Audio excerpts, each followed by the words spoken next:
नमस्कार दोस्तों, स्वागत है आप सभी लोगों का फिर से एक नए वीडियो में।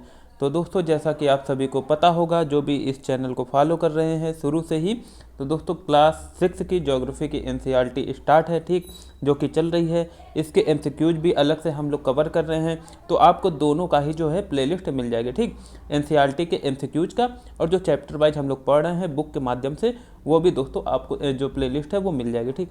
तो आपको करना क्या है दोस्तों, इस चैनल पे अच्छे से बने रहना है। कब तक बने रहना है दोस्तों? जब तक ये क्लास 12th की जो एनसीईआरटी है ये पूरी कंप्लीट नहीं हो जाती। दोस्तों याद रखिएगा, जो एनसीईआरटी है ये अपने आप में समेरी है, पर तो इसे आप खुद से भी सकते हैं, लेकिन इसके जो कुछ वर्ड हैं, कुछ सेंटेंस हैं, उसको डिकोड करके समझना जरूरी है, कुछ स्टेटमेंट है।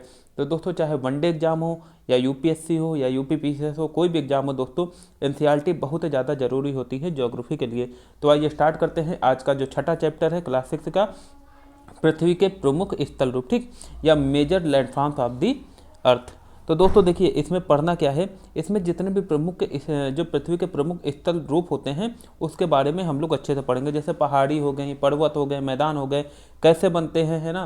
तो जितने भी मतलब कि इस चैप्टर में चीज़ें इंपॉर्टेंट होंगी वो सब हम लोग अच्छे से कवर करेंगे, बल्कि डिकोड करके ही इसको पढ़ेंगे। तो आइए स्टार्ट करते हैं बिना किसी देरी के। तो दोस्तों कह रहा है, आपने इसमें कुछ स्थल रूपों को जरूर देखा होगा जो चित्र 6.1 में दिखाए गए हैं, अभी हम लोग देखेंगे।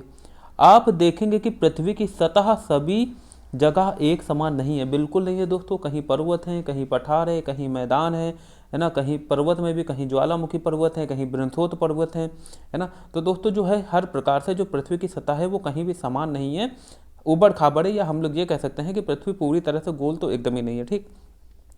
पृथ्वी पर अनगिनत प्रकार के स्थल रूप हैं, बिल्कुल दोस्तों, अनगिनत प्रकार के स्थल रूप में स्थल मंडल के कुछ भाग ऊंचे नीचे तथा कुछ समतल होते हैं। जैसे कि दोस्तों पर्वत की बात कर दी जाए, पहाड़ी भागों की बात कर दी जाए, वो ऊंचे नीचे होते हैं, उबड़ खाबड़ होते हैं। लेकिन जो पठार होते हैं, मैदान होते हैं, वो आपको मोस्टली समतल देखने को मिलेंगे, ठीक। ये स्थल रूप दो प्रक्रियाओं के परिणाम स्वरूप बनते हैं। आपको यह जानकर आश्चर्य होगा कि मैदान जिस पर आप खड़े हैं उसमें धीरे धीरे गति हो रही है। दोस्तों बिल्कुल, जिस पर जो मैदान की अगर बात की जाए, जिस पर हम लोग खड़े हैं या जिस पर हम लोग रह रहे हैं घर बनाकर, दोस्तों अगर अपनी बात की जाए, उत्तर भारत में जो रहते हैं उनकी बात की जाए, या जो मैदानी क्षेत्रों में रहते हैं उनकी बात की जाए, आप इसमें कुछ स्थल रूपों को जरूर देखा होगा, है ना। ये हमने पढ़ चुके हैं। ये स्थल रूप दो प्रक्रियाओं के परिणाम स्वरूप बनते हैं। आपको यह जानकर आश्चर्य होगा कि मैदान जिस पर आप खड़े हैं उसमें धीरे धीरे गति हो रही है। दोस्तों क्यों हो रही है? क्योंकि हमने पढ़ा था, एक चैप्टर था हमारी पृथ्वी के अंदर, ठीक, जो कि हम लोग क्लास 7 में पढ़ेंगे। आप लोग जाना, एमसीक्यूज क्लास 7 के स्टार्ट कर दिए गए हैं, उसमें ये चीज़ कवर की गई है हमारी पृथ्वी के अंदर। तो दोस्तों हमारी जो पृथ्वी है वो प्याज की तरह जो है परतों से बनी हुई है। कैसे बनी हुई है? परतों की से बनी हुई है। और हमारी पृथ्वी को 3 मेजर परतों में डिवाइड किया गया है। जो सबसे ऊपरी परत है ना, जिसपे खनिज, चट्टान ये सब पाए जाते हैं, उसे दोस्तों हम लोग कहते हैं क्रस्ट या भूपर्पटी। क्या कहते हैं? भूपर्पटी। फिर दोस्तों जो उसके नीचे होती है, जिसको हम लोग कहते हैं मेंटल। क्या कहते हैं? मेंटल। उसमें दोस्तों जो चट्टाने हैं वो पिघले हुए फॉर्म में, कैसे हैं? पिघले हुए, या हम लोग ये कह सकते हैं कि लावा धधकते हुए मैग्मा की तरह हैं, जो कि आपस में गति कर रही हैं। क्या कर रहे हैं दोस्तों? एक वृत्तीय आकार में, मतलब कि वृत्तीय रूप में गति कर रही हैं, जिससे कि उसमें एक कन्वेंशनल करंट जो है वो कार्य करता है, जिसको हम लोग सामान्य धारा कहते हैं। जिससे दोस्तों उसमें एक गति होती है। क्या होती है? एक ऊर्जा होती है, गति होती है। और उसके ऊपर जितनी भी दोस्तों मेजर प्लेटें हैं, ठीक, चाहे हम यूरेशियन प्लेट की बात की जाए, अफ्रीकन प्लेट की बात की जाए, ये आपस में गति कर रही हैं। क्या कर रही हैं? गति कर रही हैं, ठीक। और भी दोस्तों जो छोटी छोटी प्लेटें हैं उनमें भी गति होती है, जिसके कारण दोस्तों कहीं ज्वालामुखी फटता है ना, कहीं विस्फोट होता है, कहीं दोस्तों भूकंप आता है। ये सब भी दोस्तों पृथ्वी की जो प्लेटें होती हैं उनके इधर उधर हल्की सी गति करने के कारण होता है। या फिर जो मेंटल है, मेंटल वाली जो परत है, उसमें दोस्तों जो कन्वेंशनल करंट कार्य करता है, जिसको हम लोग संवहनीय धारा कहते हैं। हालांकि ये चीज़ हम लोग क्लास 9 के एनसीईआरटी में काफ़ी अच्छे से समझेंगे। अभी आप लोग जो क्लास 6 हमें बताता चल रहा है उस हिसाब से पढ़ते हैं, सिर्फ डिकोड करके, ठीक। पृथ्वी के अंदर लगातार गति हो रही है। आप लोग इतना समझ चुके होंगे कि पृथ्वी के अंदर लगातार गति हो रही है। प्रथम या आंतरिक प्रक्रिया के कारण बहुत से स्थानों पर पृथ्वी की सतह कहीं ऊपर उठ जाती है तो कहीं धंस जाती है।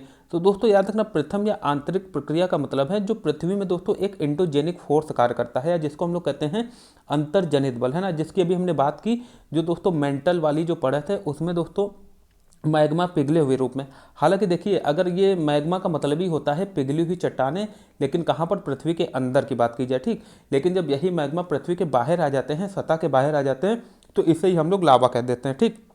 तो एक चीज़ यहाँ और भी क्लियर हुई, जब तक दोस्तों चट्टानें पृथ्वी के अंदर है ना, पिघले हुए रूप में, या हम लोग कहते हैं कि जलते हुए रूप में, तो दोस्तों वो मैग्मा कहलाएगी। लेकिन जब यही बाहर आ जाएगी, जैसे ज्वालामुखी विस्फोट से ये बाहर आता है, तो इसको हम क्या कहते हैं दोस्तों, लावा। क्या बाहर आता है, लावा। और जब तक वो पृथ्वी के अंदर रहता है सतह के, तब तक उसे हम लोग मैग्मा के नाम से जानते हैं। ये वाला दोस्तों हम लोग समझ लेते हैं, क्योंकि जो साइड में लिखा रहता है काफ़ी इंपॉर्टेंट रहता है और डायरेक्ट उठा लिया जाता है। पहाड़ी व स्थलीय भाग है जो कि आसपास की भूमि से ऊंची उठी होती है। बिल्कुल सही बात है दोस्तों। 600 मीटर से अधिक ऊंचाई व खड़ा ढाल वाली पहाड़ी को पर्वत कहा जाता है। मतलब कि अगर कोई 600 मीटर से अधिक ऊंचाई एवं खड़ी ढाल है ना, 600 मीटर से ऊंचे तो दोस्तों पठार भी होते हैं, लेकिन उन्हें हम लोग पहाड़ी नहीं कह सकते। तो पहाड़ी की देखिए दोस्तों कंडीशन क्या है, एक तो 600 मीटर से अधिक ऊंचाई की होनी चाहिए, और ये जो बहुत ज़रूरी चीज़ है ना, जो कि क्वेश्चन बन सकता है, खड़ी ढाल होनी चाहिए। उसकी कैसी होनी चाहिए, खड़ी ढाल होनी चाहिए। इसे हम लोग क्या कहेंगे, पहाड़ी या पर्वत कहेंगे। कुछ दोस्तों 8000 मीटर से ऊंचे पर्वत के नाम बताइए। तो दोस्तों बहुत से पर्वत है, आप लोग बता सकते हैं, जैसे कि गार्डवन ऑस्टिन केटू हो गई है ना, कंचनजंगा हो गया, और दोस्तों जो विश्व की सबसे लंबा जो पर्वत है विश्व का, माउंट एवरेस्ट। ये सब दोस्तों 8000 मीटर से ऊंचे पर्वत है ना। यहाँ तक कि दोस्तों हमने बात की थी कि एक प्रशांत सागर में मनाकी पर्वत है। क्या है, मनाकी पर्वत है, जो कि 10,000 मीटर ऊंचा है, 10,205 मीटर ऊंचा है। हालांकि वो समुद्र के अंदर है ना, लेकिन हम लोग क्या करते हैं, समुद्र तल से ऊंचाई मापते हैं। तो इसलिए हम लोग जो विश्व का सबसे ऊंचा पर्वत है वो क्या मानते हैं, माउंट एवरेस्ट को मानते हैं। तो दोस्तों इतना क्लियर हो गया। पृथ्वी के अंदर लगातार गति हो रही है। प्रथम या आंतरिक प्रक्रिया के कारण बहुत से स्थानों पर पृथ्वी की सतह कहीं ऊपर उठ जाती है, जैसे कि पर्वत बन जाते हैं, और कहीं धंस जाती है ना। जब हम लोग बृहस्पति पर्वत की बात करेंगे तो इसमें इसको अच्छे से समझेंगे। अब ये देखिए दोस्तों, इस चित्र में दिखाया जा रहा है, ये देखिए दोस्तों, ये पठार है। ये ऊंचे तो होते हैं आसपास की भूमि से, जैसे मैदान हमने मान लिया, ये मैदान है, और आसपास की भूमि से ऊंचे होते हैं पठार, लेकिन ये होते हैं मेजनुमा आकृति की तरह। मतलब कि ये समतल होते हैं। कैसे होते हैं दोस्तों, ये होते हैं समतल, है ना, ऊबड़ खाबड़ नहीं होते हैं, या इनकी जो ढलान होती है वो पर्वत की तरह नहीं होती है। ये दोस्तों हो गए पर्वत। ये देख लीजिए कैसे, मतलब कि इनकी जो ढाल है कितनी ज़्यादा है ना, और आसपास के क्षेत्र से ये काफ़ी ज़्यादा ही ऊंचे होते हैं।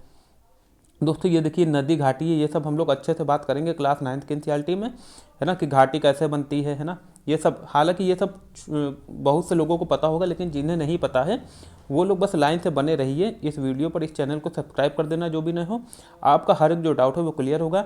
यहाँ तक कि जो भी यूपीएससी की तैयारी कर रहे हैं उनके लिए भी ये चैनल काफ़ी जो है इम्पोर्टेंट रोल अदा करने वाला है। दोस्तों ये झील है, ये नदी है ना। अब हम लोग आगे चलते हैं, देखते हैं कि एनसीईआरटी हमें क्या क्या बताना चाह रही है ना, कैसे लिए चल रही है। दूसरी या बाह्य प्रक्रिया, देखिए क्या कह रहा है, दूसरी या बाह्य प्रक्रिया स्थल के लगातार बनने एवं टूटने की प्रक्रिया है। देखिए हमने बात की थी, एक कार्य करता है अंतर्जनित बल, जिसको हम लोग कहते हैं एंडोजेनिक फोर्स, और एक होता है दोस्तों बहिर्जनित बल, जिसे हम लोग कहते हैं एक्सोजेनिक फोर्स। तो दोस्तों जो बहिर्जनित बल होता है उसके परिणाम स्वरूप दोस्तों मैदान बनते हैं, है ना, मैदान बनते हैं, या हम लोग कहते हैं बालू टिब्बा, जो कि दोस्तों हम लोग क्लास 7th में काफ़ी अच्छे से समझेंगे। अभी आप लोग इस एक जो है क्लास 6 के हिसाब से एक एनसीईआरटी आपको हिंट दे रही है, जो क्लास 7th में आपको अच्छे से खोलकर बताएगी चीज़ें। पृथ्वी की सतह के टूटकर घिस जाने को अपर्दन कहते हैं। देखिए दोस्तों एक चीज़ यहाँ समझ लीजिए, अपक्षय, अपर्दन और निक्षेपण किसे कहते हैं, ठीक। हम लोग क्या बात करेंगे, वेदरिंग, इरोजन और डिपोजिशन, ये किसे कहते हैं, अच्छे से समझना। देखिए कह रहा है कि अपर्दन की क्रिया के द्वारा सतह नीचे हो जाती है। पृथ्वी की सतह के टूटकर घिस जाने को अपर्दन कहते हैं। देखिए पृथ्वी की सतह को टूटना, अगर सिर्फ बात की जाए पृथ्वी की सतह का टूटना, ये कहलाता है अपक्षय। क्या कहलाता है दोस्तों, ये कहलाता है अपक्षय, या इसी को हम लोग कहते हैं वेदरिंग।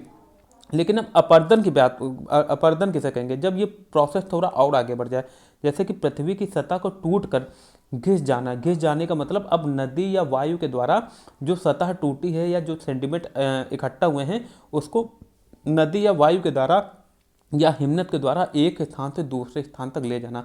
मतलब कि अब वो जो सतह है वो घिस चुकी है। कैसी हो चुकी है, घिस चुकी है। इसको कहते हैं दोस्तों अपर्दन या इरोजन। अच्छा दोस्तों ये जो सेडिमेंट्स होते हैं जो कि पृथ्वी की सतह के घिसने से उत्पन्न होते हैं, ये जो सेडिमेंट होते हैं जब ये नदी या वायु के द्वारा एक स्थान से दूसरे स्थान, मान लीजिए कि यहाँ से नदी गई और ये जितनी भी सतह टूट कर घिसी है ना, जो टूटी हुई है, इसको एक स्थान से दूसरे स्थान अपने साथ लिए जा रही है। फिर दोस्तों होगा क्या, एक जगह पर आकर ये जो नदी है या हवा है एक जगह इस अवसाद को इकट्ठा कर देंगे। तो जहाँ पर इकट्ठा करते हैं उसे ही दोस्तों कहते हैं निक्षेपण, या इसे ही दोस्तों कह देते हैं डिपोजिशन। क्या कहते हैं, डिपोजिशन। इंग्लिश में आप लोग अच्छे से समझ सकते हैं कि डिपॉजिट कर देते हैं या जमा कर देते हैं, जिसे हम लोग जमाओ, निक्षेपण, कुछ भी कह सकते हैं। ठीक, अब आगे चलते हैं दोस्तों, क्या कह रहा है आगे, कह रहा है पर्वत। अब पर्वत के बारे में पढ़ते हैं। पर्वत पृथ्वी की सतह की प्राकृतिक ऊंचाई है। क्या है, प्राकृतिक ऊंचाई है, मतलब कि ये मानव के द्वारा नहीं बनाई गई है, ये पृथ्वी में अपने आप बनी है। देखिए ये जितने भी छोटे छोटे स्टेटमेंट हैं, जब आप लोग मेंस आंसर राइटिंग करेंगे तो काफ़ी ज़्यादा एक जो है इम्पोर्टेंट रोल अदा करेंगे, मतलब कि आपके आंसर को बाकी दूसरों को आंसर से थोड़ा अच्छा रिस्पॉन्स मिलेगा। ठीक, किसकी दृष्टि से, एग्जामिनर की दृष्टि से। आगे कह रहा है दोस्तों, पर्वत का शिखर छोटा तथा आधार आधार चौड़ा होता है। बिल्कुल सही बात है दोस्तों, ये पर्वत, अब ये देखिए इसका ये जो आधार है ये चौड़ा है और ये जो शिखर है ये छोटा है ना, ये तो सभी को पता ही होगा, सिंपल सी बात है। यह आसपास के क्षेत्र से बहुत ऊंचा होता है। बिल्कुल दोस्तों, क्योंकि पर्वतीय सबसे ज़्यादा ऊंचे होते हैं। जैसे बात की जाए हिमालय में काफ़ी ज़्यादा ऊंचे ऊंचे पर्वत पाए जाते हैं। इसीलिए दोस्तों अगर क्वेश्चन आ जाए कि जो सबसे ऊंची पर्वत श्रृंखला का दे, जो सबसे ऊंची पर्वत श्रृंखला है वो कौन सी है, तो दोस्तों वो हिमालय है। लेकिन यही जगह अगर एक क्वेश्चन ये बन जाए, देखिए दोनों में डिफरेंस है ना, आपको सिली मिस्टेक बिल्कुल भी नहीं करनी। अगर पूछ दे कि सबसे लंबी पर्वत श्रृंखला कौन है, तो दोस्तों ये है एंडीज पर्वतमाला। क्या है, एंडीज पर्वतमाला है ना, जो कि हम लोग पहले पढ़ भी चुके हैं। एंडीज पर्वतमाला दोस्तों ये है कहाँ पर, ये है दोस्तों साउथ अमेरिका एक कॉन्टिनेंट है। क्या है, साउथ अमेरिका एक कॉन्टिनेंट है, जो कि इस तरह से फैली हुई है, बहुत लंबी पर्वतमाला है। तो दोस्तों अगर बात कर दे कि ऊंची कौन सी है, तो वो तो है दोस्तों हिमालय। लेकिन अगर बात कर दी जाए कि सबसे लंबी पर्वतमाला कौन सी है, तो वह है दोस्तों एंडीज पर्वतमाला। ठीक, आप लोग अच्छे से समझना। अब आगे कह रहा है दोस्तों, कुछ पर्वतों पर, क्या कह रहा है, हाँ देखिए, यह आसपास के क्षेत्र से बहुत ऊंचा होता है, हमने समझ लिया है। कुछ पहाड़ बादलों से भी ऊंचे होते हैं। बिल्कुल दोस्तों, जैसे जैसे आप ऊंचाई पर जाएंगे जलवायु ठंडी होती जाती है। तो दोस्तों हमने पहले ही पढ़ रखा है कि जब हम लोग क्या होगा, जब हम लोग पृथ्वी की सतह से ऊंचाई पर जाएंगे। देखिए अभी सिर्फ बात चल रही है क्षोभ मंडल के, ठीक, जहाँ पर सारी मौसम संबंधी घटनाएं होती हैं, जहाँ बादल पाए जाते हैं, वहाँ की बात चल रही है। जब हम लोग पृथ्वी की सतह से ऊंचाई पर जाते हैं, ऊपर की तरफ जाते हैं, तो दोस्तों देखिए दो चीज़ें होती, एक तो वायुमंडलीय जो घनत्व है वो घटता है ना, जो दोस्तों एटमॉस्फेरिक जो डेंसिटी है दोस्तों वो जो है घटता है। क्या होता है, घटता है। ठीक, तो दोस्तों होता क्या है, जब ऊपर वायुमंडलीय जो घनत्व है वो जब घटता है, तो वहाँ पर जो ऑक्सीजन की मात्रा भी तो कम होगी। सिंपल सी बात है, वायुमंडलीय घनत्व का घटना मतलब वहाँ पर गैसों की कमी होना। गैस में दोस्तों 21% ऑक्सीजन और 78% नाइट्रोजन है, तो ऑक्सीजन में भी कमी आएगी। जब ऑक्सीजन में कमी आती है तो जो पर्वतारोही होते हैं उनको सांस लेने में कठिनाई होती है, ऊपर कहाँ, ऊंचाई पर। ठीक, जो भी पर्वतारोही होते हैं, इसलिए वो अपने साथ ऑक्सीजन का सिलेंडर ले जाते हैं, आपने देखा होगा। ठीक, तो दोस्तों देखिए दो चीज़ें होती हैं, जब ऊंचाई बढ़ेगी तो एक तो तापमान घटेगा, दूसरा वायुमंडलीय जो घनत्व है वो घटेगा और वायुमंडलीय जो दाब है वो भी घटेगा। ठीक, कुछ पर्वतों पर हमेशा जमी रहने वाली बर्फ की नदियाँ होती हैं, उन्हें हिमानी कहा जाता है, ये सभी को पता है। यहाँ कुछ ऐसे भी पर्वत हैं जो समुद्र के भीतर हैं तथा जिन्हें आप नहीं देख सकते। कठोर जलवायु होने के कारण पर्वतीय क्षेत्रों में बहुत कम लोग निवास करते हैं। वहाँ का धरातल खड़ी ढाल वाला होता है तथा कृषि योग्य भूमि की कमी होती है। दोस्तों क्यों कृषि योग्य भूमि की कमी होती है, क्योंकि धरातल वहाँ का खड़ा है, ठीक, खड़ा वाला है, खड़ा रहता है। तो दोस्तों सिंपल सी बात है, वहाँ पर पानी रुकेगा नहीं, ढाल के माध्यम से बहुत जल्दी जो है वो बह जाएगा। तो दोस्तों यही रीजन है कि अगर बात करते हैं कि जो वेदिका कृषि है, वेदिका कृषि कहाँ पर होती है, किस एरिया में होती है, तो दोस्तों ये होती है पर्वतीय एरिया में। वहाँ पर एक वेदिका बनाई जाती है, मतलब कि इस तरह से आप लोग समझ लीजिए, ऐसे इस हिसाब से जो है वो खेती की जाती है ना। तो वेदिका बना दी जाती है जिससे कि जो है पानी ज़्यादा जो है नीचे ना जाए या एक एक करके नीचे जाए, जहाँ पर जिसकी जितनी ज़रूरत है वहाँ पर उतना पानी मिलता जाए। ठीक, अब दोस्तों आगे क्या कर रहे हैं देखते हैं हम लोग।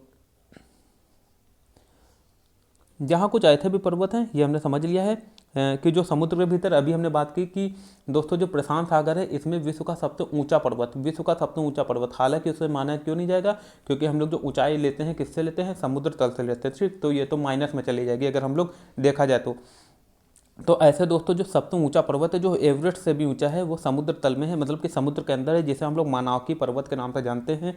अगर क्वेश्चन आ जाए किस महासागर में है, तो दोस्तों याद रखना वो है प्रशांत महासागर में, या इंग्लिश में बात की जाए तो पैसिफिक ओशन में। ठीक, यहाँ कुछ ऐसे भी पर्वत हैं जो समुद्र के भीतर हैं तथा जिन्हें आप नहीं देख सकते। बिल्कुल सही बात है दोस्तों, अभी हमने बात कर ली।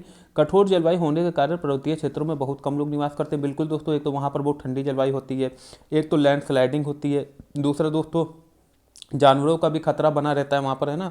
जैसे दोस्तों भालू हो गए, है ना, और दोस्तों जैसे कि हिम तेंदुआ इंदुआ जो हो गए, वहाँ पर मतलब कि काफ़ी खतरा बना रहता है। वहाँ का धरातल खड़ी ढाल ढाल वाला होता है। तो दोस्तों सिंपल सी बात है, खेती के लिए बहुत कम भूमि वहाँ पर मिलती है, कृषि योग्य भूमि। हालांकि जो पर्वत है वो पर्यटन स्थल के रूप से काफ़ी ज़्यादा महत्वपूर्ण साबित हो सकता है, ठीक। जो कि होता है वो अब हर राज्य की या हर देश की अपनी नीति है कि वो किस चीज़ का किस हिसाब से फ़ायदा उठाते हैं, है ना। तो वो हर देश के ऊपर है।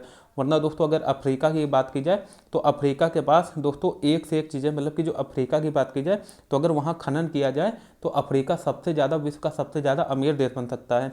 लेकिन वहाँ की जो नीतियाँ हैं, वहाँ की जो सरकार है, वहाँ की जो दोस्तों वहाँ के जो लोगों में जिज्ञासा है अभी उस हिसाब के नहीं आई है कि वो चीज़ें जो हैं काफ़ी आगे बढ़ें या बहुत ही जो है दोस्तों एडवांस हो वहाँ के लोग, है ना। ऐसा अभी वहाँ पर नहीं है ऐसा दोस्तों, क्योंकि अभी वो लोग जो जीवन की मूलभूत आवश्यकता है उसी में दोस्तों वो लोग पड़े हुए हैं। जैसे कि खाना, है ना, रोटी कपड़ा मकान, उसी में वो लोग जो है दोस्तों अभी उलझे हुए हैं। तो वो लोग आगे की कहाँ से सोचेंगे।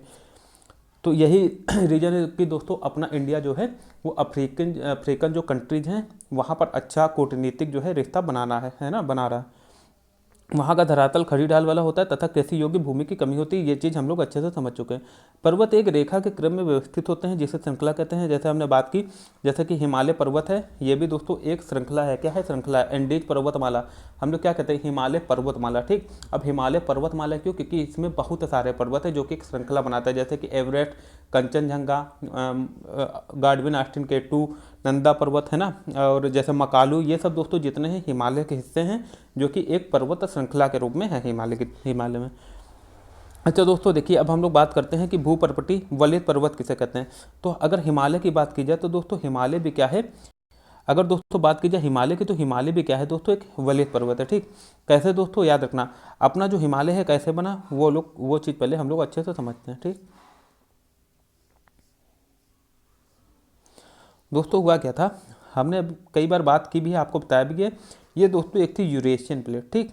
यूरेशियन प्लेट, देखिए ये सब हम लोग बाद में बात करेंगे कैसे जो अपनी पृथ्वी थी, यहाँ ये जितने भी महाद्वीप अलग अलग है पहले एक साथ जुड़े थे, ठीक। ये वाला जो बीच वाला हिस्सा है इससे जुड़े हुए थे। तो इसको दोस्तों हम लोग क्या कहते थे? इसको कहते थे पेंजिया। क्या कहते थे? पेंजिया।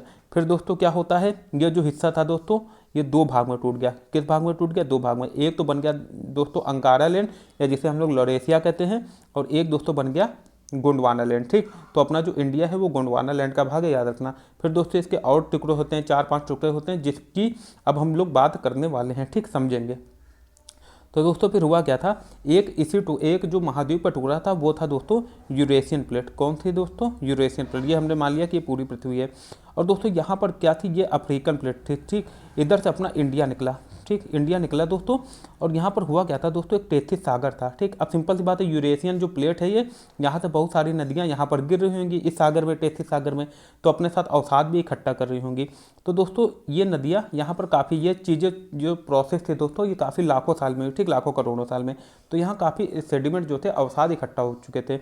तो दोस्तों जैसे ही अपना देश जो इंडिया है ये यूरेशियन प्लेट से टकराया, तो ये दोस्तों जितने भी अवसाद हैं ये ऊपर की तरफ उठे। कैसे उठे? ऊपर की तरफ उठे, ठीक। या हम लोग ऐसे मान सकते हैं कि जैसे ये अपनी इंडियन प्लेट है, एक मिनट, ये अपनी दोस्तों इंडियन प्लेट है और ये आई दोस्तों कौन सी? ये आई यूरेशियन प्लेट, ठीक। अब दोस्तों जो बीच में अवसाद थे ये ऊपर की तरफ उठ गए, ऐसे उठ गए। क्या उठ गए? ऐसे उठ गए, ठीक। तो एक देखिए एक वलन का काम करने के नहीं है, एक फोल्डिंग टाइप का, ऐसा नहीं लग रहा आपको? ये देखिए मुड़ गए ऐसे, है ना, फोल्ड टाइप के हो गए। तो दोस्तों इसलिए इसी प्रक्रिया से बना है क्या? अपना हिमालय। इसीलिए दोस्तों हम लोग क्या कहते हैं? हिमालय को वलित पर्वत कहते हैं, क्योंकि हिमालय अभी अभी ही बना है। अभी अभी का मतलब है हमारा ये जो जियोलॉजिकल पीरियड होता है दोस्तों, हम लोग के हिसाब से बहुत ज़्यादा लगेगा। लेकिन अगर हिमालय की अवधि की बात की जाए तो बाकी पर्वतों के हिसाब से हिमालय जो है अभी युवा पर्वत है, इसलिए हम लोग हिमालय को कहते हैं यंग फोल्ड माउंटेन। क्या कहते हैं दोस्तों? यंग फोल्ड माउंटेन, या इसे हम लोग कह देते हैं युवा वलित पर्वत। याद रखना, हिमालय एक वलित पर्वत है। बाकी हम लोग आगे बात करेंगे कि जो पर्वत होते हैं वो 3 प्रकार के होते हैं, एक वलित होता है, एक बृहस्पति होता है और एक ज्वालामुखी होता है। ये भी अच्छे से हम लोग समझेंगे। ठीक, अब हम लोग पहले आगे चलते हैं। वलित पर्वत कैसे होते हैं ये हमने समझ लिया है, अब थोड़ा सा आगे चलते हैं। कहा जाता है बहुत से पर्वतीय तंत्र समानांतर श्रृंखलाओं के क्रम में होते हैं, सैकड़ों किलोमीटर में फैले होते हैं। हिमालय, आल्प्स तथा एंडीज। अच्छा देखिए, हिमालय की हमने बात की, ये तो इंडिया में अपने, ठीक, इंडिया नेपाल वाले भाग में आ जाता है। ठीक, आल्प्स की बात की जाए दोस्तों तो ये हमने बात कर लिया है, ये कहाँ पर है? ये है यूरोप में। कहाँ है? यूरोप। अच्छा, आल्प्स और अपलेशियन दोनों में कन्फ्यूजन हो सकती है, तो याद रखना आल्प्स कहाँ है? यूरोप में है। और दोस्तों एक अपलेशियन पर्वत है, वो कहाँ पर है दोस्तों? आल्प्स तो पर्वतमाला है, लेकिन जो दोस्तों अपलेशियन है वो कहाँ पर है? अपलेशियन पर्वत है उत्तरी अमेरिका महाद्वीप में। कैसे याद रखोगे? देखिए, आल्प्स है छोटा सा, ठीक, तो यूरोप जो है वो उत्तर अमेरिका महाद्वीप से छोटा है, तो आल्प्स जो होगा यूरोप में होगा, और अपलेशियन आल्प्स से बड़ा शब्द है, और उत्तर अमेरिका महाद्वीप भी यूरोप से बड़ा है। तो ऐसे याद रखना, जो अपलेशियन पर्वतमाला है वो कहाँ है? उत्तर अमेरिका महाद्वीप में। अब कुछ लोगों का ये क्वेश्चन होगा, भैया अब जिसे यही नहीं पता कि महाद्वीप कौन से बड़ा है, तो दोस्तों ये आप लोगों की कमी है। आप लोग अगर शुरुआत से हमारा ये चैनल फॉलो कर रहे होते, सभी प्लेलिस्ट के वीडियो देख रहे होते, तो छोटी छोटी जो चीज़ें हैं आपको भटकना पड़ता है या बार बार पढ़ना पड़ता है, वो ना करना पड़ा होता है। तो दोस्तों करना क्या है, आपको लाइन से जितनी भी प्ले लिस्ट पड़ी है, क्लास 6 की पड़ी हुई है, क्लास 7 की चल रही है, आप लोग देखिए ये वाला भी वीडियो और जो MCQs वाले हैं दोनों ही आपको देखना है। अगर आप लोग बहुत अच्छा स्कोर करना चाहते हैं, चाहे वो कोई भी एग्जाम हो, चाहे वनडे हो, चाहे PCS का हो, चाहे UPSC का, ठीक, आपको बने रहना है इस चैनल में। अच्छा देखिए दोस्तों, अब हम लोग बात करते हैं, ये जो साइड वाला है इसको बिल्कुल नहीं छोड़ना है दोस्तों, इससे UPSC में डायरेक्ट क्वेश्चन बना देते हैं, ठीक, याद रखना। PCS में तो बनाएंगे। प्रशांत महासागर में स्थित मनाकी पर्वत, जो कि हमने बात कर ली है, हवाई द्वीप। अच्छा एक चीज़ और रखना, कहाँ पर? हवाई द्वीप में स्थित है। कहाँ? हवाई द्वीप। प्रशांत महासागर में एक हवाई द्वीप है, वहाँ। मनाकी पर्वत सागर की सतह के नीचे स्थित है, इसकी ऊंचाई 10,205 मीटर है, जो कि अभी हमने बात की थी, जो कि एवरेस्ट से भी अधिक है, ठीक। अब इधर पर वापस आ जाते हैं। बहुत से पर्वतीय तंत्र समानांतर श्रृंखलाओं के क्रम में होते हैं, सैकड़ों किलोमीटर में फैले होते हैं। Himalaya, Alps, Andes. अच्छा एंडीज हमने बात कर ली है, ये सबसे लंबी पर्वतमाला है, कहाँ पर? दक्षिण अमेरिका महाद्वीप में। और हमने बात की थी जो हिमालय है ये सबसे ऊंची हिमालय और सबसे लंबी एंडीज है, बिल्कुल मत भूलना। एंडीज कहाँ पर है? दक्षिण अमेरिका महाद्वीप में स्थित है, ठीक। एशिया, यूरोप तथा दक्षिण अमेरिका की, अच्छा अभी हमने जो बात की थी वही है, ठीक है। एशिया में कौन है? हिमालय, यूरोप में आल्प्स और दक्षिण अमेरिका में एंडीज पर्वतमाला है। पर्वतों की ऊंचाई एवं आकार में भिन्नता होती है, ठीक, बिल्कुल होती है। पर्वत 3 प्रकार के होते हैं, एक होता है वलित पर्वत, एक होता है बृहस्पति पर्वत और एक होता है दोस्तों ज्वालामुखी पर्वत, जिसके बारे में हम लोग अच्छे से समझेंगे। हिमालय तथा आल्प्स वलित पर्वत हैं, मतलब कि ये वलन से हुए हैं, ठीक, वलन से हुए हैं, है ना, मतलब कि जब 2 प्लेटें टकराई हैं तब ये बने, ठीक, याद रखना। जिनकी सतह ऊबड़ खाबड़ तथा शिखर शंकुआकार है, ठीक, शिखर कैसा है? शंकुआकार है, बिल्कुल हमने बात की थी। पर्वत का कंडीशन यही है कि जो उनका आधार है वो होना चाहिए चौड़ा और जो शिखर है वो होना चाहिए पतला, ठीक। तो शंकुआकार मतलब शंकु कैसे होते हैं दोस्तों? इसी तरह के तो होते हैं, इस तरह के होते हैं शंकु। तो दोस्तों पर्वत भी सेम ऐसे होते हैं, ठीक, याद रखना। आगे कह रहा है, भारत की अरावली श्रृंखला विश्व की सबसे पुरानी वलित पर्वत श्रृंखला है। जो भारत की, अच्छा याद रखना, ये जो भारत की अरावली पर्वत श्रृंखला है ये खाली सिर्फ भारत की नहीं है, ये विश्व की सबसे पुरानी पर्वत श्रृंखला है, ठीक, याद रखना। ये कैसी है? विश्व की सबसे पुरानी पर्वतमाला है, इसीलिए दोस्तों इसकी ऊंचाई काफ़ी कम है। क्यों? क्योंकि इसमें काफ़ी अपरदन हो चुका है, नदियों द्वारा इरोजन काफ़ी हो चुका है, ठीक। क्यों? क्योंकि दोस्तों काफ़ी ज़्यादा पुरानी पर्वतमाला है, ठीक, याद रखना।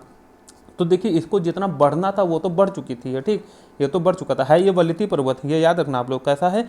वलित पर्वत है, ठीक। ये इसको जितना बढ़ना था बढ़ चुका, ठीक, प्लेट के टकराने से या जैसे भी बड़ा हो ये बढ़ गया था। लेकिन उसके बाद दोस्तों अब इसका घिसावट चालू हुई, ठीक। अब घिसावट दोस्तों काफ़ी समय से हुई, नदियों द्वारा, हवा के द्वारा काफ़ी चीज़ों से घिसावट इसकी हुई, या हम लोग कहते हैं अपरदन होना स्टार्ट हुआ।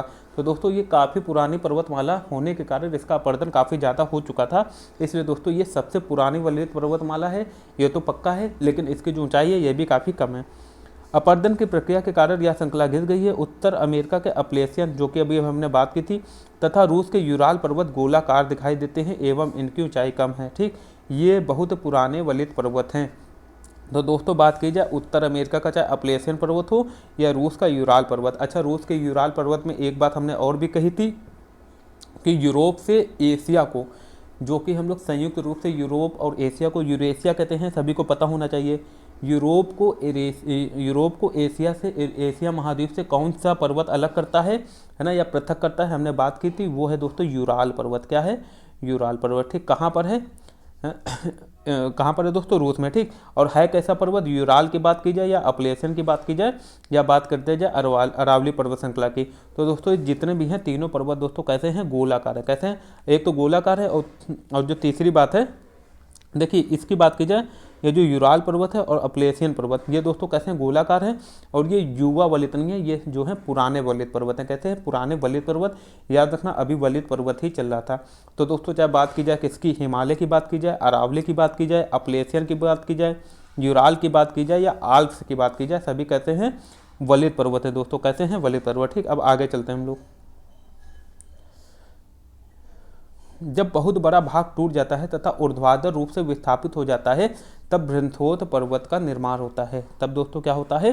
बृहन्थोथ पर्वतों का निर्माण होता है। ऊपर उठे हुए खंड को उत्खंड तथा नीचे धसे हुए खंडों को द्रोणिका भ्रंथ के नाम से जाना जाता है।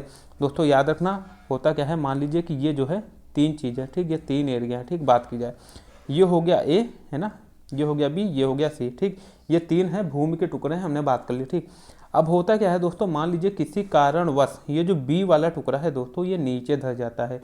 क्या हो जाता है दोस्तों? ये वाला जो टुकड़ा है ये हो जाता है नीचे धस जाता है। कैसे धस जाता है, अभी हम लोग बात कर रहे हैं।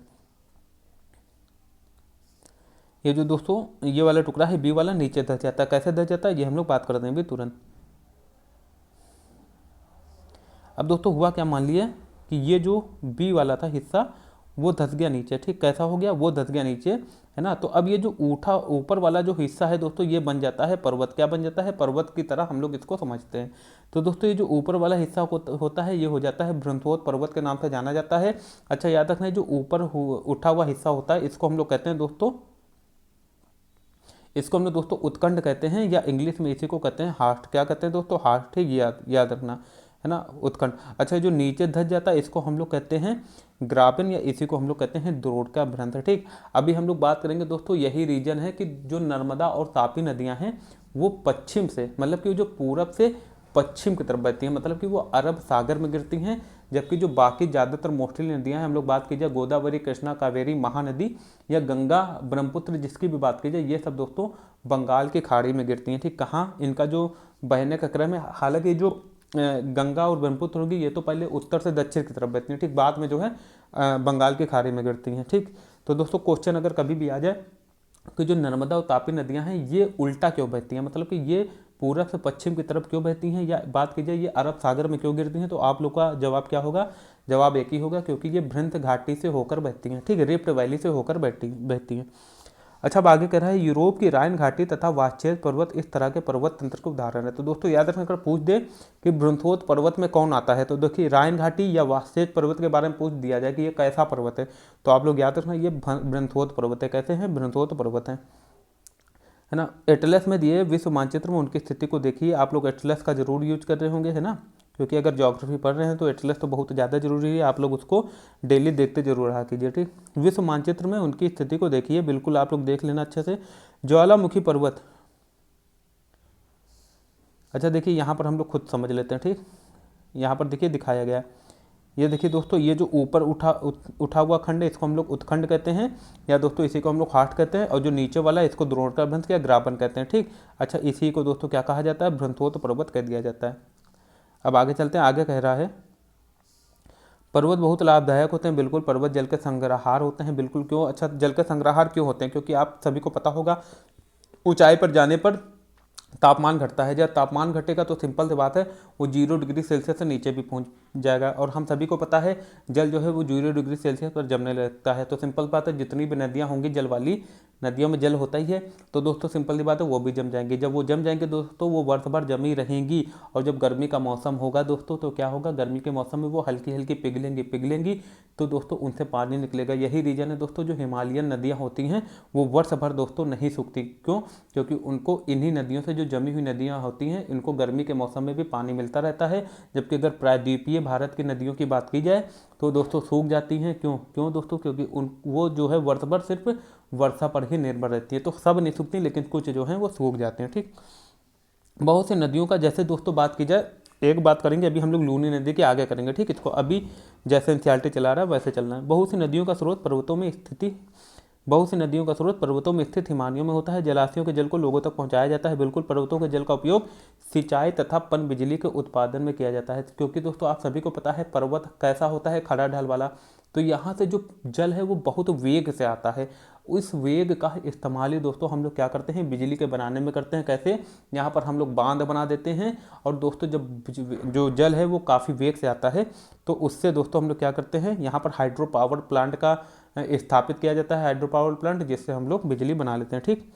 नदी घाटियाँ तथा वेदकाएँ कृषि के लिए उपयुक्त है। बिल्कुल, अभी हमने बात की थी जो वेदका कृषि है वो पर्वतों में की जाती है। क्यों की जाती है? क्योंकि हमने अभी बात कर ली, पृथ्वी का जो ढलान है वो ऐसा होता है, यहाँ तो पानी ना जाए, इसलिए इसको जो है ऐसे ऐसे वेदका कृषि के रूप में किया जाता है। वनों से हमें ईंधन, चारा, आश्रय तथा दूसरे उत्पाद जैसे गोंद, रेंजिन इत्यादि प्राप्त होते हैं। बिल्कुल भैया, वनों से ईंधन तो प्राप्त होगा ही होगा, सिर्फ दूसरा चारा मिलता है पशुओं के लिए, आश्रय वनों में। बिल्कुल दोस्तों, पशु जो हैं वो अपना आश्रय भी लेते हैं। दूसरे उत्पाद जैसे गोंद, रेजिन, ये सब दोस्तों किससे प्राप्त होते हैं? वनों की लकड़ियों से। सैलानियों के लिए पर्वतीय भाग उपयुक्त स्थान है। बिल्कुल दोस्तों, आप लोग देखते होंगे जिन्हें भी घूमने का शौक है वो पर्यटन है ना, वो कैसे पर्यटन स्थल का पसंद करते हैं, जो कि दोस्तों जैसे उत्तराखंड हो गया है ना, यहाँ पर जाना हुआ। अगर धार्मिक स्थल की बात की जाए तो उत्तराखंड में लोग दोस्तों बद्रीनाथ काफ़ी जाते हैं ना, और केदारनाथ, मतलब कि जो उत्तराखंड में केदारनाथ काफ़ी जाते हैं दोस्तों।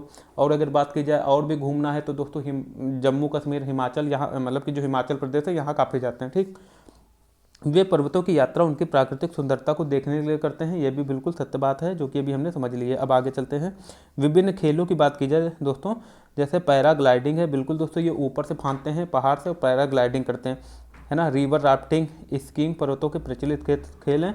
क्या आप हिमालय में स्थित कुछ ऐसे स्थानों के नाम बता सकते हैं जहाँ ये खेल खेले जाते हैं? दोस्तों एक खेल और है, जैसे आइस हॉकी की बात की जाए, लद्दाख में खेला जाता है ना। अच्छा दोस्तों, एक थोड़ा सा आगे देख लेते हैं चित्र क्या बता रहा है। अच्छा हाँ, तीन बात की थी हमने, एक तो वलित पर्वत है, दूसरा बनतोत और तीसरा ज्वालामुखी। अच्छा देखिए, ये ज्वालामुखी पर्वत की बात कर लेते हैं दोस्तों। ये जो हमने बात की थी, ये जो मेंटल वाली परत है, यहाँ पर जो है दाब के कारण, बहुत दाब के कारण काफ़ी ताप रहता है। फिर दोस्तों जब बहुत दाब बढ़ने के कारण जो ताप बढ़ता है, उससे जो चट्टानें होती हैं वो पिघले हुए फार्म में होती हैं। कैसे होती हैं? पिघले हुए रूप में होती हैं ना। तो दोस्तों जब कहीं से मान लीजिए इन्हें हल्की सी जो ऊपर की दोस्तों जो भू परपटी है वो कहीं से मान लीजिए बहुत पतली हुई, तो यहाँ से जो ऊर्जा निकलती है ना, ये छिद्र करके बहुत तेज़ी से निकल जाती है। जो देखिए जहाँ पर बहुत ज़्यादा मोटी प्लेट होगी वहाँ से तो नहीं निकल पाएगी, लेकिन कहीं कहीं जहाँ पर काफ़ी पतली परत होती है भूमि की, भू परपटी की, तो वहाँ से दोस्तों छिद्र के माध्यम से एकदम से विस्फोट होता है, और जहाँ से जो मैग्मा है वो लावा के रूप में बाहर निकलता है। क्यों? क्योंकि जब तक अंदर है तब तक मैग्मा हमने बात की, और जब ये पृथ्वी के बाहर आ जाए या सतह के बाहर आ जाए तो ये लावा कहलाता है, ठीक। ये देखिए, ये लावा बम्प, ठीक। तो दोस्तों अब इन्हीं लावा से जिन पर्वतों का निर्माण होता है उससे हम लोग क्या कहते हैं दोस्तों? ज्वालामुखी पर्वत कहते हैं, ठीक। अब चलते हैं आगे। अब हम लोग बात करेंगे पठार की। अच्छा देखिए, ज्वालामुखी पर्वत की बात की जाए तो दोस्तों एक माउंट किलिमंजारो है, जापान का फुजियामा है, ये सब ज्वालामुखी पर्वत की उदाहरण है। इसमें बताया गया होगा, नहीं गया तो हो सकता है आगे बताया जाए। चलिए आगे चलते हैं, पठार के बारे में हम लोग अच्छे से पढ़ते हैं। पठार उठी हुई एवं सपाट भूमि होती है। बिल्कुल हमने बात कर लिया है, ये आसपास के क्षेत्रों से अधिक उठा हुआ होता है ना, तथा इसके ऊपरी भाग मेज के समान सपाट होता है। किसी पठार के एक या एक से अधिक किनारे होते हैं जिनके ढाल खड़े होते हैं। पठारों की ऊंचाई प्रायः कुछ 100 मीटर से लेकर कई हजार मीटर तक हो सकती है। जैसे कि दोस्तों तिब्बत का पठार है, ये विश्व का सबसे ऊंचा पठार है, जिसे पामीर का पठार भी कहा जाता है। पर्वतों की तरह पठार भी नए या पुराने हो सकते हैं। भारत की बात की जाए, भारत में दक्कन पठार पुराने पठारों में से एक है। केन्या, तंजानिया तथा युगांडा का पूर्वी अफ्रीका का पठार। देखिए दक्कन का पठार बात की जाए कहाँ पर है? ये अपने भारत में। फिर केन्या, तंजानिया तथा युगांडा में कौन सा पठार है? पूर्वी अफ्रीकी पठार है। एवं ऑस्ट्रेलिया का पश्चिमी पठार इस प्रकार के उदाहरण है, ठीक। तिब्बत का पठार विश्व का सबसे ऊंचा पठार है, जो कि अभी हमने बात की, इसे पामीर के पठार के नाम से भी जाना जाता है, जिसकी ऊंचाई माध्य समुद्र तल से 4000 से 6000 मीटर तक है। तो देखिए हमने बात की है आखिर समुद्र तल से ही ऊंचाई क्यों नापी जाती है, ये सब हम लोग अच्छे से बात कर चुके हैं। क्यों? क्योंकि हमें पता है जो जल का स्तर है वो हर जगह जो होता है सेम होता है, इसलिए समुद्र तल से ही हर जगह की ऊंचाई नापी जाती है। आगे कह रहे हैं दोस्तों, पठार बहुत उपयोगी होते हैं क्योंकि उनमें खनिजों की प्रचुरता होती है। अभी हमने बात की अगर अफ्रीका में बहुत सारा जो है खनिज की मात्रा होगी, यहाँ तक कि सोना और जो हीरा है वो भी दोस्तों अफ्रीका में इनका भी खनन किया जाता है। तो अफ्रीका में बहुत ही दोस्तों बहुमूल्य जो है संसाधन के रूप से काफ़ी विकसित है अमेरिका। ठीक, अगर बात की जाए विकसित है, अभी वो देश नहीं विकसित हो पाए, लेकिन वहाँ पर जो है विकसित हो सकते हैं। किससे दोस्तों? क्योंकि वहाँ पर जो संसाधन है, संसाधन की अगर बात की जाए, सोना, हीरा, कोयला, ये सब दोस्तों काफ़ी प्रचुर मात्रा में है। विश्व के बहुत से खनन क्षेत्र पठारी भागों में स्थित होते हैं। अफ्रीका का पठार सोना एवं हीरा के खनन के लिए प्रसिद्ध है, जो कि अभी हमने बात की। भारत में अगर बात की जाए, छोटा नागपुर का पठार पूछ लिया जाए किसके लिए प्रसिद्ध है। दोस्तों देखिए, इस वीडियो को देखने के बाद आप हमारी प्लेलिस्ट में जाना, बिल्कुल जाना दोस्तों, इतनी बात मेरी जरूर मानना। वहाँ पर जाना दोस्तों, आपको पढ़ा होगा क्लास 6 की प्लेलिस्ट पढ़ी होगी MCQ वाली, उसमें इस चैप्टर को, ये वाला जो चैप्टर है पृथ्वी के प्रमुख स्थल स्वरूप, इसमें MCQ हमने जो है जितने भी क्वेश्चन इंपॉर्टेंट बन सकते हैं वो कवर कर दिए हैं। तो उससे हो गया क्या दोस्तों, मान लीजिए यहाँ से आपका जिस भी लाइन से ध्यान हटा होगा तो वहाँ पर सारे क्वेश्चन में कवर कर लिए गए। ठीक, तो आपका जो है कुल मिला के नुकसान ना हो या पेपर में कोई भी क्वेश्चन ना छूटे, मेरा इतना सा मकसद है बस। भारत में छोटा नागपुर के पठार में लोहा, कोयला तथा मैग्नीज के बहुत बड़े भंडार पाए जाते हैं। याद रखना, अगर पूछ दिया जाए कि जो छोटा नागपुर का पठार है भारत का, वो किस लिए प्रसिद्ध है, तो दोस्तों वो प्रसिद्ध है लोहा, कोयला तथा मैग्नीज के लिए। ठीक, इसके बाद है दोस्तों, पठारी क्षेत्रों में बहुत से जलप्रपात हो सकते हैं। क्यों?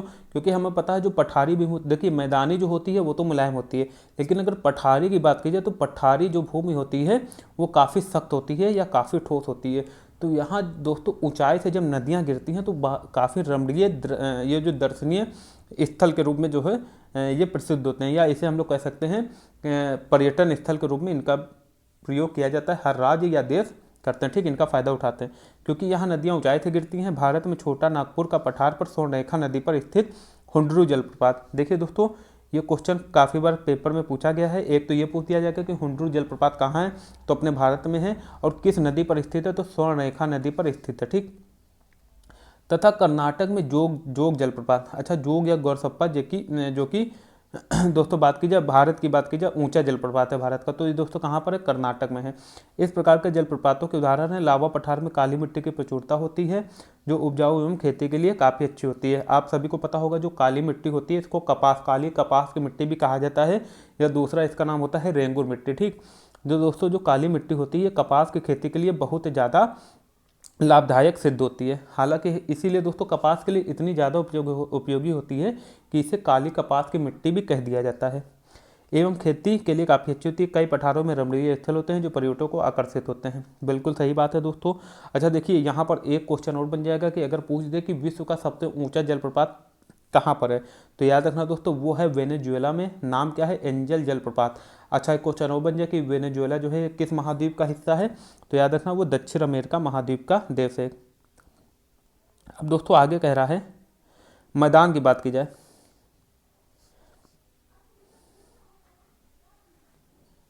मैदान दोस्तों, मैदान समतल भूमि के बड़े भाग होते हैं, बिल्कुल सत्य बात है। वे सामान्यतः माध्य समुद्री तल से 200 मीटर से अधिक ऊंचे नहीं होते हैं। हालांकि हमने पठार की बात की, वो 3 से 4,000 मीटर भी ऊंचे हो सकते हैं। कुछ मैदान काफ़ी समतल होते हैं, कुछ उर्मिल तथा तरंगित हो सकते हैं। अधिकांश मैदान नदियों तथा उनकी सहायक नदियों के द्वारा बने होते हैं। दोस्तों होता क्या, जैसे अपना बात की जाए गंगा ब्रह्मपुत्र का मैदान है, या जो उत्तर भारत के मैदान की बात की जाए, तो दोस्तों होता क्या है, जो अपना हिमालय सभी को पता है कैसा है, ये युवा वलित पर्वत कैसा है, युवा वलित पर्वत। तो इसकी जो चट्टानें हैं काफ़ी मुलायम है, कैसी हैं, काफ़ी मुलायम टाइप की हैं। तो यहाँ पर दोस्तों जो नदियाँ आती हैं ऊपर से, गंगा और ब्रह्मपुत्र नदी जो हैं ये इसको काफ़ी, या सिंधु नदी की बात की जाए, ये काफ़ी अच्छे से इसका अपर्दन करती हैं। अपर्दन करके तो जो दोस्तों सेडिमेंट होती हैं वो यहाँ पर जो है, यहाँ पर दोस्तों क्या करती थी, इकट्ठा कर देती हैं। जिससे हुआ क्या दोस्तों, अपना उत्तर भारत का विशाल मैदान बन गया। अच्छा हुआ क्या था दोस्तों, जो हमने अभी अभी बात की है थोड़ी देर पहले, कि ये जब यूरेशियन प्लेट से, मान लीजिए ये क्या हुआ दोस्तों, एक मिनट, ये मान लो ये अपने यहाँ से इंडिया प्लेट आई और यहाँ से दोस्तों क्या हुई, यूरेशियन प्लेट आई, और हमने सभी ने बात की थी यहाँ पर जो अवसाद भरे थे ये दोस्तों ऊपर उठ गए। कैसे हो गए, ऊपर उठ गए, और बन गया हिमालय। लेकिन हुआ क्या दोस्तों, जो यहाँ पर अपने इंडिया की बात की जाए, जो ये वाला हिस्सा था ये थोड़ा उबड़ खाबड़ हो गया। अब यहाँ पर दोस्तों जब हिमालय की नदियाँ, हिमालय से जब नदियाँ यहाँ पर बहीं, तो उसने क्या किया, जो सेडिमेंट, जो हिमालय पर्वत का अपर्दन किया था, वो सेडिमेंट यहाँ पर इकट्ठा कर दिया। अब जब दोस्तों ये यहाँ पर सेडिमेंट इकट्ठा कर दिया तो यही बन गया दोस्तों क्या, अब ये दोस्तों जो ऊबड़ खाबड़ एरिया था, जो कि टकराने से बना। तो दोस्तों ये यहाँ पर क्या बन गया, एक समतल मैदान बन गया। क्या बन गया, समतल मैदान, क्योंकि ये अवसादों के द्वारा भर दिया गया था, जिसे हम लोग उत्तर भारत का मैदान या गंगा ब्रह्मपुत्र का मैदान के नाम से जानते हैं। पाकिस्तान की बात की जाए या पंजाब में बात की जाए तो सिंधु नदी का मैदान भी है। ठीक, अब दोस्तों हम लोग थोड़ा सा आगे चलते हैं। देखिए क्या कह रहा है, समानता कुछ मैदान काफ़ी समतल होते हैं, कुछ उर्मिल तथा तरंगित होते हैं। और ये हमने बात कर ली कि अधिकांश मैदान नदियों तथा उनकी सहायक नदियों के द्वारा बने हैं। नदियाँ पर्वतों के ढालों पर नीचे की ओर बहती हैं तथा उन्हें अपर्दित कर देती हैं। वे अपर्दित पदार्थों को अपने साथ आगे की ओर ले जाती हैं। अपने साथ ढोए जाने वाले पदार्थों जैसे पत्थर, बालू तथा सिल्ट को वे घाटियों में निक्षेपित कर देती हैं। इन्हीं निक्षेपों से मैदानों का निर्माण होता है ना, जो कि अभी भी हमने बात कर ली। समानता मैदान बहुत अधिक उपजाऊ होते हैं, है ना। यहाँ परिवहन के साधनों का निर्माण करना आसान होता है, इसलिए ये मैदान विश्व के सबसे अधिक जनसंख्या वाले भाग होते हैं। क्यों, क्योंकि यहाँ पर दोस्तों काफ़ी जो ढलान तो होती नहीं है कि जिससे परिवहन में दिक्कत हो या काफ़ी दुर्घटनाएं हो, ऐसा नहीं होता। दूसरी बात दोस्तों, यहाँ की जो मिट्टी है काफ़ी उपजाऊ होती है, जो कि कृषि के लिए काफ़ी उपयुक्त है। तो इंसान को चाहिए क्या दोस्तों, खाना, मकान, है ना, और रहना, अपनी जो जीवन है वो उनकी जो अपनी जो जीवन है वो अपने जीवन को सुविधापूर्वक निर्वाह कर पाए अपने जीवन को। तो यही सब चीज़ें तो इंसान को चाहिए, जो कि मैदानी भागों में ना बहुत आसानी से मिलती है। एक तो मैदानी भाग के आसपास नदी जो है काफ़ी रहती है ना, क्योंकि नदियों से बने रहते हैं। तो यहाँ पर पानी है, पानी की बात की जाए, पानी पीने के लिए अच्छा पानी मिलता है। सिंचाई के लिए दोस्तों काफ़ी पानी मिल जाता है नदियों से, है ना, कृषि के लिए। तो जो मैदानी भाग हैं इन्हीं सब रीजन की वजह से काफ़ी उपजाऊ होते हैं। ठीक, नदियों के द्वारा बनाए गए कुछ बड़े मैदान एशिया तथा उत्तरी अमेरिका में पाए जाते हैं। एशिया में स्थित भारत में गंगा ब्रह्मपुत्र का मैदान और चीन में यांगत्से नदी का मैदान। ठीक, याद रखना यांगत्से नदी कहाँ बहती है, चीन में। और चीन में दोस्तों इस नदी का जो मैदान है काफ़ी विशाल है। ठीक, अब बात की जाए मैदान मनुष्यों के रहने के लिए सबसे उपयोगी क्षेत्र होते हैं। बिल्कुल अभी हमने बात कर ली है। यहाँ की जनसंख्या बहुत अधिक होती है, क्योंकि मकानों के बनाने तथा खेती के लिए यहाँ समतल भूमि की उपयोगिता होती है। उपजाऊ मिट्टी के कारण यह भाग खेती के लिए काफ़ी उपयुक्त होता है। भारत में गंगा के मैदान देश में सबसे अधिक जनसंख्या वाला क्षेत्र है। क्यों है ये आप सभी को पता ही होगा, है ना दोस्तों। यही एक मेन ओरिजिन है कि जो उत्तर प्रदेश में काफ़ी अधिक जनसंख्या पाई जाती है।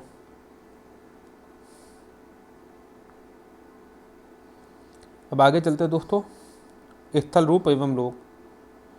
स्थल रूपों की विभिन्नता के अनुरूप ही मानव विभिन्न प्रकार से जीवन यापन करते हैं। पर्वतीय क्षेत्रों का जीवन कठिन होता है, मैदानी क्षेत्रों का जीवन पर्वतीय क्षेत्रों की तुलना में सरल होता है। मैदानों में फसलें उगाना, घर बनाना तथा सड़कें बनाना पर्वतीय क्षेत्रों की तुलना में अधिक आसान होता है। ये सब हम लोग अच्छे से समझ चुके हैं। विभिन्न प्रकार के स्थल रूपों पर रहने वाले लोगों के रहन सहन के तरीकों में कुछ अंतर होता है। क्या आप उनमें से कुछ अंतर को बता सकते हैं। कभी कभी प्राकृतिक आपदाएं जैसे भूकंप, ज्वालामुखी उद्गार, तूफान या बाढ़ बहुत विनाश कर देते हैं। इन आकस्मिक घटनाओं के बारे में जागरूकता पैदा करके आप इनमें आने वाले खतरों को कम कर सकते हैं।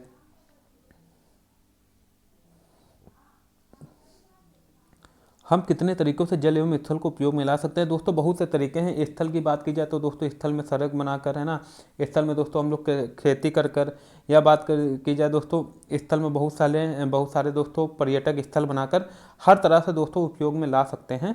चाहे स्थल की बात की जाए, जल की बात की जाए, पठार की बात की जाए या पर्वतों की बात की जाए। अगर इंसान अपने में आ जाए दोस्तों, जैसे कि सऊदी अरब की बात की जाए, है ना, या यूएई की बात की जाए दोस्तों, वो रेगिस्तान एरिया में होते हुए भी आप लोग देख लो बुर्ज खलीफा, मतलब कि अपनी कमजोरी को उन्होंने ताकत बना ली, या कुछ ऐसा मतलब कि कर दो कि लोग जिसकी कल्पना भी ना कर सके। ठीक, प्रायः हम स्थल का उपयोग गलत तरीके से करते हैं, जैसे उपजाऊ भूमि पर मकानों का निर्माण करना। इसी प्रकार हम लोग कूड़ा किसी भी भूमि पर या पानी में फेंक देते हैं। दोस्तों बिल्कुल सही बात है। अब उपजाऊ भूमि में क्या करते हैं कि आपको क्या करना चाहिए, बंजर भूमि में मकान बनाओ और उपजाऊ भूमि को कृषि के लिए, है ना, कृषि के लिए रखो। अब होता है क्या, उपजाऊ भूमि में आप लोग मकान बना लोगे तो कृषि के लिए जो प्रयुक्त भूमि है वो तो कम पड़ जाएगी। अब जब वही कम पड़ेगी तो आप लोग ये भी याद रखिए, आपका जो शरीर है वो बना है खाने पीने से ही, अन्न से बना है, और अन्न हमें देता है कृषि।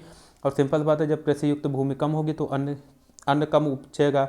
जब अन्न कम उपजेगा दोस्तों तो जितनी भी चीज़ें अन्न से, एक तो आटा महंगा होगा, फिर इन सब चीज़ों से जो चीज़ें मिलती हैं वो सब महंगा होगा। फिर आप लोग क्या करेंगे, चिल्लाएंगे कि महंगाई बढ़ गई, महंगाई बढ़ गई। और जिसका जो अगर बात की जाए शुरुआत कहाँ से होती है तो हम ही लोग करते हैं, हम ही लोगों की वजह से ये सब होता है। उपलब्ध भूमि केवल हमारे उपयोग के लिए नहीं है, यह हमारा कर्तव्य कि हम आप अपने आने वाले पीढ़ियों के लिए पृथ्वी को सुरक्षित रखें। बिल्कुल सही बात है दोस्तों।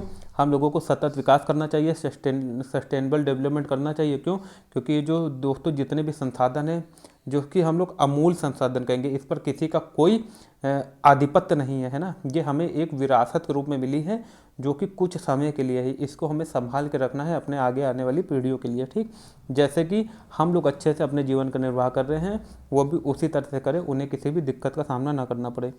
तो दोस्तों आज का जो चैप्टर था वो यहीं ख़त्म होता है ना। अब हम लोग कुछ चीज़ें और देख लेते हैं कि इससे क्वेश्चन क्या क्या बनना है। प्रमुख स्थल रूप कौन से हैं दोस्तों, है ना, वो हमने बात कर ली है, पर्वत, पठार और मैदान। ठीक, पर्वत व पठार में क्या अंतर है, तो दोस्तों पठार और पर्वत ऊंचे तो हो सकते हैं, ठीक है, कि पठार भी जो है 3000 से 4000 मीटर तक ऊंचा होता है, जैसा कि तिब्बत का पठार। इनमें जो एक मेन दोस्तों बड़ा अंतर होता है वो होता है ढलान का। जो पर्वत के ढाल होते हैं वो दोस्तों काफ़ी खड़े होते हैं, कैसे होते हैं, काफ़ी जो है काफ़ी ढलाऊ होते हैं जो पर्वत के ढाल होते हैं। और जो एक और मेन रीजन है दोस्तों, पर्वत को जो आधार होता है वो चौड़ा होता है। पर्वत कैसा होता है, ऐसा होता है, आधार चौड़ा, और जो शिखर होता है दोस्तों वो दोस्तों काफ़ी पतला होता है या काफ़ी छोटा होता है। ठीक, काफ़ी संकीर्ण होता है। अब पठार की बात की जाए तो पठार दोस्तों ऐसे बने रहते हैं, ठीक, ऐसे। तो दोस्तों इनका आधार की बात की जाए या ऊपर की बात की जाए जो इनका शिखर होता है, तो दोस्तों दोनों जो होते हैं लगभग समान होते हैं। पर्वतों के विभिन्न प्रकार कौन कौन से हैं, तो हमने दोस्तों बात कर ली, एक बृहस्पति पर्वत, एक ज्वालामुखी पर्वत और एक हो गया दोस्तों वलित पर्वत। ठीक, वलित पर्वत में हमने क्या क्या बात की थी, आल्प्स पर्वत हो गया, अपलेशियन पर्वत हो गए, है ना। और उसके बाद दोस्तों जो अरावली पर्वत श्रृंखला है ये सबसे पुरानी वलित पर्वत है, हिमालय सबसे युवा वलित पर्वत है ना। ये सब दोस्तों बात हमने कर ली। बृहस्पति पर्वत की बात की जाए तो यूरोप की राइन घाटी, वासजेस पर्वत। फिर दोस्तों अगर ज्वालामुखी पर्वत की बात की जाए तो दोस्तों माउंट किलिमंजारो, जापान का फ्यूजियामा, ये सब दोस्तों ज्वालामुखी पर्वत हैं। मनुष्य के लिए पर्वत किस प्रकार उपयोगी है, तो दोस्तों हमने बात की है, ये दोस्तों जल के संग्रहार होते हैं, इनसे बिजली का उत्पादन किया जाता है, वेदिका कृषि के लिए काफ़ी उपयुक्त होते हैं, यहाँ से हमें गोंद, है ना, और काफ़ी ईंधन मिलता है। तो बहुत से उपयोग हैं जो कि आप सभी को पता होगा, है ना, जो आप लोग अपने आंसर में कोट कर सकते हैं। मैदानों का निर्माण किस प्रकार का होता है, किस प्रकार होता है, तो दोस्तों सभी को पता है मैदानों का निर्माण जो है वो नदियों के द्वारा होता है।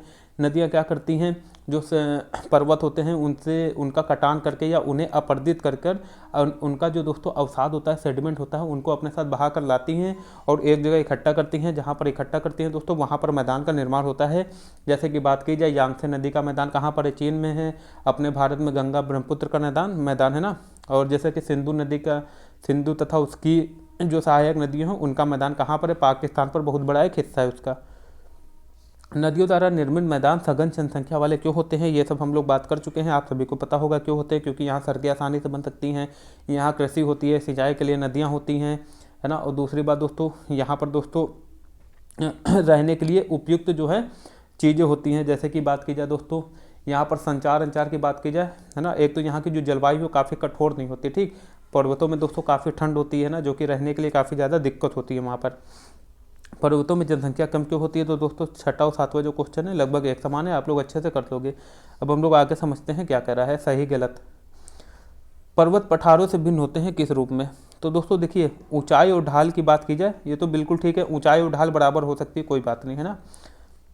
नहीं दोस्तों देखिए, तीन चीज़ में होती है। देखिए अगर ढाल और अभिमुखता दोस्तों दोनों में होता है, ठीक, तो इसका हम मेरे हिसाब से तो दोनों जो है वो ऑप्शन करेक्ट होने चाहिए, है ना। ढाल जो है भिन्न किस्म होते हैं ना, तो दोस्तों ढाल भी हो सकता है कि पठार के थोड़ा ज़्यादा हो, मेन जो आ जाएगा वो गा होगा। अभिमुखता जो है दोस्तों वो दोस्तों एक मेन रीजन होता है इन दोनों को पृथक करने के लिए। हिमानी कहाँ पाई जाती हैं, पर्वतों में, बिल्कुल सत्य बात है। दक्कन पठार कहाँ है दोस्तों, भारत में है ना, प्रायद्वीपीय पठार में भारत के। यांगत्से नदी दोस्तों चीन में, है ना। यूरोप की एक महत्वपूर्ण पर्वत श्रृंखला कौन सी है दोस्तों, यूरोप की बात कीजिए, हमने बार बार बात कीजिए, आल्प्स है। और अपलेशियन कहाँ पर है दोस्तों, ये उत्तरी कहाँ पर है दोस्तों, उत्तरी अमेरिका महाद्वीप में। रॉकीज पर्वत हमने बात की थी, इंडियन। अगर रॉक की बात की जाए, जो दोस्तों एक WWE का रेसलर है जो कि USA में, USA कहाँ है, उत्तरी अमेरिका महाद्वीप में, ऐसा आप लोग याद रखना। जो रॉकी पर्वतमाला है वो कहाँ पर है दोस्तों, उत्तर अमेरिका महाद्वीप में। इंडीज कहाँ है, दक्षिण अमेरिका महाद्वीप में, जो कि विश्व की सबसे लंबी पर्वत श्रृंखला है। ऊंची कौन सी है, अपनी हिमालय पर्वत श्रृंखला। समतल भूमि वाले विस्तृत क्षेत्र को क्या कहते हैं दोस्तों, सिंपल बात है, समतल भूमि वाले विस्तृत क्षेत्र को मैदान भी कहते हैं, पठार भी कहते हैं। हिमालय एवं आल्प्स कैसे हैं दोस्तों, हिमालय जो आल्प्स हैं दोस्तों ये पर्वतों के उदाहरण है, कैसे, वलित पर्वतों के उदाहरण है। क्षेत्रों में खनिजों की प्रचुरता कहाँ होती है, पठार में होती है दोस्तों, अभी अभी हमने बात की है। पर्वतों का एक क्रम है दोस्तों, कौन सा क्रम है दोस्तों, हिमालय। दोस्तों पर्वतों का एक क्रम क्या है, जो श्रृंखला होती है वो पर्वतों का एक क्रम होता है। जैसे बात कर लीजिए, जो पर्वतों की श्रृंखला होती है या पर्वतों का एक क्रम होता है, बिल्कुल सही बात है। क्षेत्र किसी के लिए सबसे अधिक उत्पादक क्षेत्र होते हैं? कौन से मैदानी क्षेत्र, कौन से मैदानी क्षेत्र। तो दोस्तों आज के लिए इतना ही है ना। आई थिंक जो चीज़ें हैं वो अच्छे से क्लियर की गई हैं, आप सभी को अच्छे से समझ में आया होगा। इसी तरह के वीडियो देखने के लिए आप लोग इस चैनल में बने रहिए। जो भी नए हो वो चैनल को लाइक और सब्सक्राइब जरूर करना और अपने दोस्तों में भी ज़्यादा से ज़्यादा शेयर करना। तो आज के लिए दोस्तों इतना ही, कल फिर मिलेंगे एक नए वीडियो के साथ। इसी तरह आप लोग अच्छे से पढ़ते रहिए, अपना अच्छे से ख्याल रखिए और फुल मोटिवेटेड रहिए। Thank you so much.